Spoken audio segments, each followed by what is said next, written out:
E se eu te dissesse que alguns dos objetos mais importantes da história da humanidade ainda existem hoje e estão guardados em silêncio diante dos olhos de milhões de pessoas que nem imaginam o que estão vendo? Agora pensa nisso. E antes de continuar, já se inscreve, porque o que você vai descobrir aqui muda completamente a forma como você enxerga fé, história e até ciência. Existe uma pergunta que intriga historiadores, cientistas e religiosos há séculos.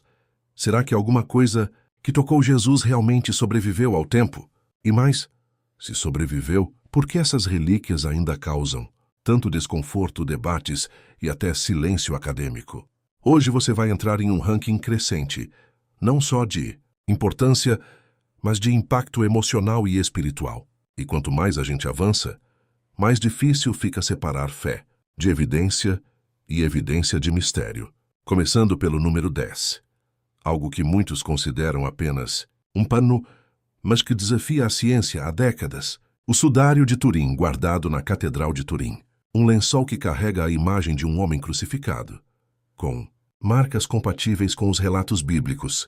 Aqui está o fato. A imagem não foi pintada. Isso já foi testado. Evidência. Análises mostram que não há pigmento suficiente para explicar a formação da figura. Hipótese. Poderia ser uma reação química desconhecida ou algo ainda não compreendido. Mas aqui está o problema. Ninguém conseguiu reproduzir essa imagem até hoje. Agora pensa nisso. Se fosse falso, por que ainda não conseguiram copiar? E aí vem o número 9. O sudário de Oviedo, preservado na Catedral de Oviedo. Diferente do anterior, esse pano não tem imagem, mas tem sangue. E aqui entra a ciência. Estudos identificaram tipo sanguíneo, o mesmo encontrado no sudário de Turim. Fato. Os padrões de manchas são consistentes com alguém que sofreu crucificação. Evidência. Análises forenses indicam posição vertical do corpo. Hipótese. Ambos os tecidos podem ter envolvido a mesma pessoa. Mas não há consenso definitivo. Só que tem um detalhe. Esses dois objetos nunca estiveram oficialmente juntos na história documentada. Agora a tensão começa a subir. Número 8. A túnica de Jesus preservada na Catedral de Trier. A Bíblia menciona uma veste sem costura. E essa túnica corresponde exatamente a essa descrição. Fato, ela é uma peça antiga, com técnicas compatíveis com o período. Evidência. Análises têxteis indicam origem antiga, mas sem datação definitiva que comprove o século I. Hipótese. Pode ser uma relíquia autêntica ou uma peça, venerada ao longo dos séculos que ganhou significado espiritual. Mas aqui está o ponto curioso. Milhões de pessoas relatam experiências emocionais intensas ao vê-la. Isso não é prova, mas também não é ignorado. Número 7. O Santo Graal guardado na Catedral de Valência. O cálice da última ceia. Fato. O objeto é usado em cerimônias religiosas até hoje. Evidência. Estudos indicam que a parte superior do cálice pode ter origem no período do Oriente Médio Antigo. Hipótese. Pode ser um objeto adaptado ao longo do tempo, ou realmente o cálice original. Agora pensa nisso. Se fosse apenas simbólico, por quê? Líderes religiosos continuariam usando exatamente esse objeto? Número 6. A lança do destino. Existem versões preservadas em Viena e no Vaticano. Fato. A tradição diz que foi usada para perfurar o lado de Jesus. Evidência. Análises mostram que partes da lança são medievais. Hipótese. Pode ser uma reconstrução baseada em um artefato mais antigo. Mas aqui entra algo mais sombrio. Ao longo da história, líderes poderosos acreditaram que essa lança concedia poder. Coincidência? Talvez. Número 5. A Escada Santa, em Roma, preservada perto da Basílica de São João de Latrão. Disse que Jesus subiu esses degraus ao ser julgado por Pilatos. Fato. A escada é venerada há séculos. Evidência. Desgaste extremo compatível com milhões de peregrinos. Hipótese. Pode ter sido transportada de Jerusalém por ordem da Imperatriz Helena. E aqui a emoção entra forte.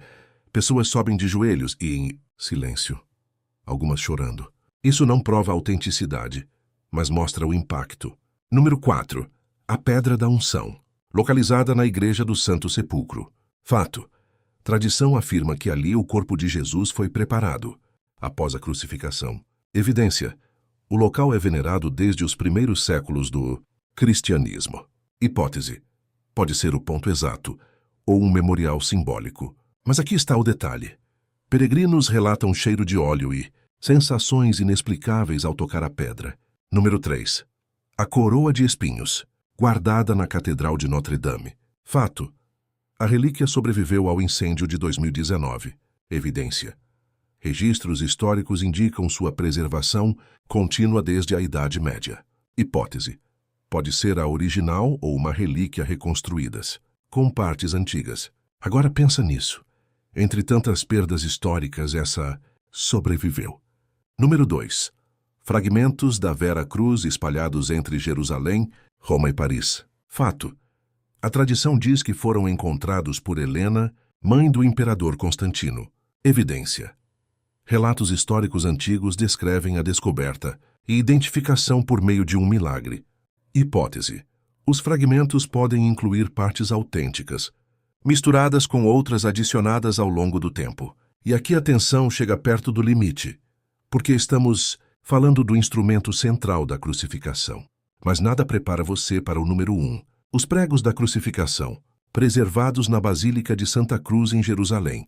Fato: esses objetos são venerados há séculos como os próprios pregos usados na execução de Jesus. Evidência: estudos indicam que são antigos, mas não há consenso absoluto sobre sua origem exata. Hipótese: podem ser autênticos ou relíquias associadas por tradição. Mas aqui está o que muda tudo. Independentemente da comprovação científica, esses objetos carregam algo que não pode ser medido em laboratório: impacto humano, fé coletiva, história viva. E é aqui que tudo se inverte. Talvez a pergunta nunca tenha sido: essas relíquias são reais? Mas sim. Por quê? Mesmo sem prova definitiva, elas continuam transformando milhões de vidas. E se no final, o verdadeiro poder dessas relíquias não estiver no objeto, mas naquilo que elas despertam dentro de quem acredita?